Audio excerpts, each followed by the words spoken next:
दोस्तों नमस्कार। आज हम बात करने वाले हैं कि हम किस तरह से एक उत्तम क्वालिटी का जीवामृत बना सकते हैं और हमें किन बातों का ध्यान रखना चाहिए जब हम जीवामृत तैयार करते हैं। और जिनको जीवामृत के बारे में नहीं पता है, आई बटन के ऊपर वीडियो पहले बनी हुई है कि जीवामृत है क्या चीज है। अब हम बात करने वाले हैं कि what should we have to take care of when we are preparing jeevamrit of good quality. देखिए दोस्तों, अगर कुछ गौमूत्र और गोबर के ऑब्जर्वेशन की गई है सुभाष पालेकर खेती में कि हमें इस तरह का गोबर और गौमूत्र सबसे उत्तम माना गया है। देखिए दोस्तों, अधिक दूध देने वाली जो गाय है उसका गोबर और गोमूत्र कम प्रभावशाली होता है। क्यों? क्योंकि उसकी जो अधिकांश ऊर्जा है वो दूध उत्पादन में खर्च हो जाती है, मिल्क प्रोडक्शन में खर्च हो जाती है। जो कम दूध देने वाली गाय का गोबर और गोमूत्र है उसको अधिक प्रभावशाली माना गया है। और दूसरा क्या है कि गोमूत्र जितना पुराना है उतना अच्छा माना जाता है और गोबर जितना ताजा उतना अच्छा। तीसरा हमें क्या रखना है कि अगर हम 10 किलो देसी गाय का गोबर ले सकते हैं, या तो हम 10 किलो देसी गाय का गोबर ले लें या फिर 5 किलो, हम अगर बैल का है तो 5 किलो दोनों का चलेगा। और अगर जो गोबर है जितना ताजा उतना अच्छा, लेकिन 7 दिन तक पुराना गोबर ही चलेगा। उसमें नमी होना चाहिए, उसमें मॉइस्चर होना चाहिए, वो सूखा नहीं होना चाहिए। उसमें हम 1 किलो गुड़ डालते हैं जब हम जीवामृत बनाते हैं तो हमें काला गुड़ लेना है जो कि सबसे अच्छा परिणाम देता है। इसमें 1 किलो जो हम बेसन डालते हैं वो बेसन किसका लेना है, वो चने का ले सकते हैं, हम लोबिया के ले सकते हैं, या फिर अरहर है उसका सर्वोत्तम माना गया है। लेकिन सोयाबीन और मूंगफली, सोयाबीन और ग्राउंडनट का हमें नहीं यूज करना है या नहीं डालना है। क्यों?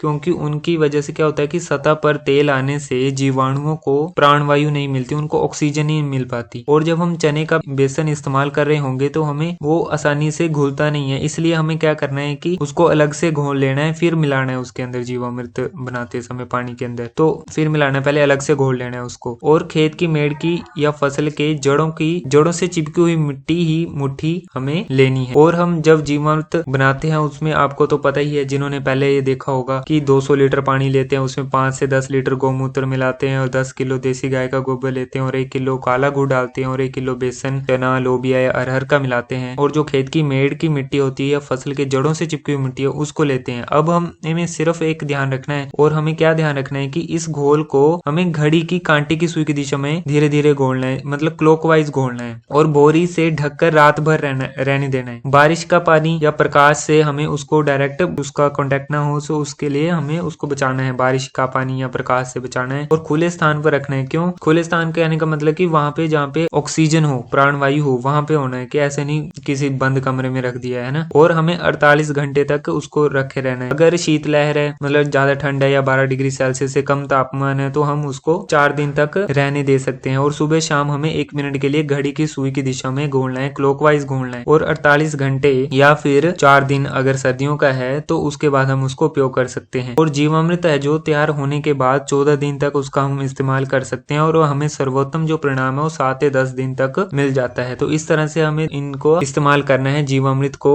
ये चीजें आपको ध्यान में रखनी है जब हम जीवामृत बना रहे होते हैं या अगर हमें उत्तम क्वालिटी का जीवामृत बनाना है। तो दोस्तों इस वीडियो में इतना ही। नमस्कार।